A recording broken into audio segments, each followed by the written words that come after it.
দেব এবং শুভশ্রী গাঙ্গুলি অভিনীত ধূমকেতু সিনেমাটি কিন্তু এই 16ই মে সিনেমা হলে রিলিজ পেতে পারে।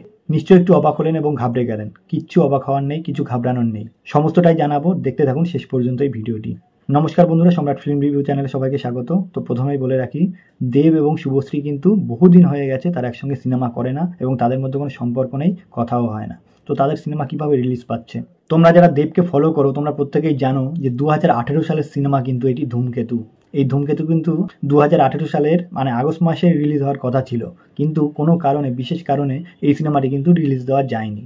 অনেক ঝামেলা থাকতে পারে দেব এবং শুভশ্রীর মধ্যে, তাদের মধ্যে হয়তো কোনো সম্পর্ক, তাদের মধ্যে সম্পর্কটা কিন্তু একটু তিক্ত হয়ে গেছিলো হয়তো, বা সম্পর্ক বিচ্ছেদ হয়ে গেছিলো, এরকম কোনো একটা ঘটনা নিয়ে কিন্তু সিনেমাটি আর পরবর্তীকালে রিলিজ করা হয়নি। এই সিনেমার ডিরেক্টর ছিলেন কৌশিক গাঙ্গুলি। এবার কৌশিক গাঙ্গুলির সিনেমা কিন্তু সচরাচর একটা যে স্ট্যান্ডার্ড সমাজের এবং যে একটা স্ট্যান্ডার্ড কোয়ালিটির সিনেমা হবে সেটি প্রত্যেকেই জানতেন, এবং সেই রকম কোয়ালিটির মানুষজনই কিন্তু, শিক্ষিত সমাজ কিন্তু ওয়েট করেছিল এই সিনেমাটি দেখার জন্য।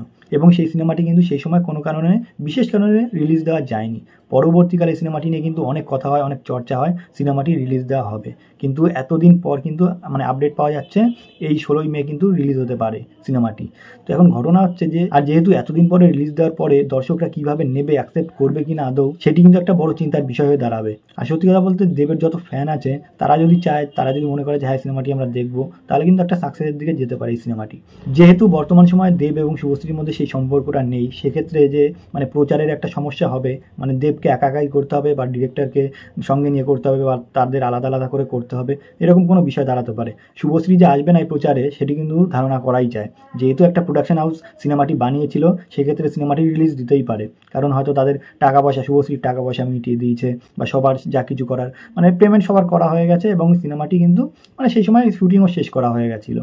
এবার ঘটনা হচ্ছে হয়তো এডিটিং বাকি ছিল, বা অন্য কোনো ব্যাকগ্রাউন্ডের কাজ বাকি ছিল, বা অ্যানিমেশন বাকি ছিল, যাই হোক না কেন সেগুলো বাকি থাকার কারণেই রিলিজ দেওয়া হয়নি। বা এরকম হতে পারে ডাবিং দেওয়া বাকি ছিল, এরকমও তো হতে পারে। সিনেমাটি যখন রিলিজ করবে আমরা দেখতেই পাবো শুভশ্রীর যে শুভশ্রীর ভয়েসটা অন্য কারো হতে পারে, শুভশ্রী হয়তো ডাবিংয়ে আসেইনি, শুভশ্রীর গলাই না, এরকম হতেই পারে, নানা সমস্যা হতেই পারে।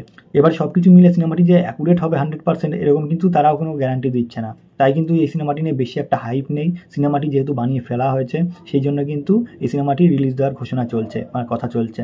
তো এখন ঘটনা হচ্ছে, এই এতদিন পর শুভশ্রী এবং দেবের যেই প্রত্যেকেই জানো যে এক সময় তাদের মধ্যে প্রচুর ভালো সম্পর্ক ছিল, এবং তারা নানা সুপার ডুপার হিট সিনেমা দিয়েছে এক সময় বাংলা ইন্ডাস্ট্রিকে। সেই চ্যালেঞ্জ থেকে শুরু করে, পরাণ যায় জলিয়ারা থেকে শুরু করে, একের পর এক যত সিনেমা করেছে সবকটা কিন্তু সুপার ডুপার হিট ছিল।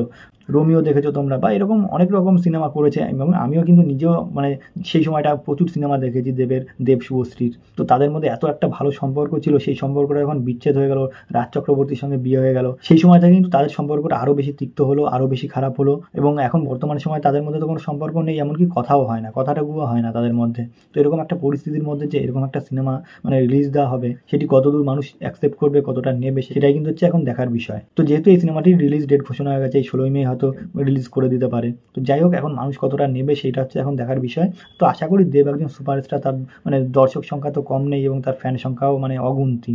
তো এরকম একজন সুপারস্টারের সিনেমা যেহেতু রিলিজ যদি আদৌ করেই যায়, তাহলে কিন্তু এরকম বলা যায় যে সিনেমাটা কিন্তু টাকা উঠে আসবে, এটা কিন্তু নিঃসন্দেহে। এবং টিভি রাইটস বিক্রি করে, অ্যাড থেকে শুরু করে বিভিন্ন সাইট থেকে কিন্তু টাকা কিন্তু ঠিক উঠেই আসবে। দেব এমন একটা সুপারস্টার, তার টাকা নিয়ে ভাবতে হয় না। যেহেতু এখন সিনেমা বানিয়ে ফেলেছে, এবং কৌশিক গাঙ্গুলির সিনেমাটি যে একেবারে সাধারণ মাপের কোনো সিনেমা, এরকম কিন্তু একেবারেই ভাবার কোনো বিষয় নেই। যেহেতু একজন বড় মাপের এবং স্ট্যান্ডার্ড কোয়ালিটির ডিরেক্টর, সে কিন্তু একদম সাধারণ পান্তাভাতের মতো সিনেমা করতেই পারে না। সে আর্ট ফিল্ম করুক বা কমার্শিয়াল সিনেমা করুক, তার মধ্যে কিন্তু একটু মশলা থাকবেই। আপনাকে সিটে বসিয়ে রাখবে, বা আপনি যদি বাড়ি বসেও সিনেমাটি দেখেন, আপনাকে কিন্তু উঠতে দেবে না, এরকম একটা সিনেমা কিন্তু কৌশিক গাঙ্গুলির মধ্যে কিন্তু এরকম একটা ব্যাপার স্যাপার প্রথম থেকেই রয়েছে। তো যাই হোক, এটাই হচ্ছে অনেক বড় কথা, এতদিন পরে ধূমকেতু রিলিজ পাবে। ধূমকেতুর জন্য কিন্তু প্রচুর মানুষ কিন্তু বহুদিন ধরে অপেক্ষা করে রয়েছে, এবং কিন্তু বারবার জানাতো সোশ্যাল মিডিয়া বিভিন্ন জায়গায়, কিন্তু তারা ফেসবুক থেকে শুরু করে বিভিন্ন জায়গায় সাধারণ দর্শকরা কিন্তু সবসময় কমেন্টস করতো, জানতে চাইতো যে ধূমকেতু আদৌ রিলিজ পাবে কিনা, রিলিজ হবে কিনা, ডেট জানতে চাইতো, বা শুটিং কতদূর হলো, বা থমকে গেল কিনা আদৌ, নানা প্রশ্ন কিন্তু করতো। তো অবশেষে এই সিনেমাটি যে রিলিজ পাচ্ছে, এটা কিন্তু অনেক বড় মাপের কথা। এবং দেব এবং শুভশ্রীর যে সিনেমা, এতদিন পরে, এত বছর পরে এরকম একটা সিনেমা আসছে, সেই জন্য কিন্তু অনেকেই এক্সাইটেড থাকবে। কারণ তাদের মধ্যে যে কেমিস্ট্রিটা ছিল এবং বড় বড় সিনেমা উপহার দিয়েছে, ইন্ডাস্ট্রিকে ভালো ভালো সিনেমা উপহার দিয়েছে। তো এতদিন পরে এইরকম একটি সিনেমা আসছে, সেটি দেখার জন্য কিন্তু অবশ্যই সবাই অপেক্ষা করবে। এবং যতদিন পরেই করুক না কেন, শুভশ্রীর এক সাইডের দর্শক এবং দেবের এক সাইডের দর্শক সব মিলিত হয়ে কিন্তু এই সিনেমাটি দেখবে এবং সাধারণ মানুষও কিন্তু দেখবে, এবং শিক্ষিত সমাজরা, বিশেষ করে যারা আর্ট ফিল্ম দেখতে পছন্দ করো, তারা কিন্তু অবশ্যই যাবে। তো যাই হোক, আর বেশি কিছু বলবো না, এইটুকু আপডেট দেওয়ার জন্য ভিডিওটি করলাম। ভিডিওটি যদি ভালো লাগে অবশ্যই লাইক, কমেন্ট এবং শেয়ার করবেন, এবং অবশ্যই সাবস্ক্রাইব করবেন। নমস্কার।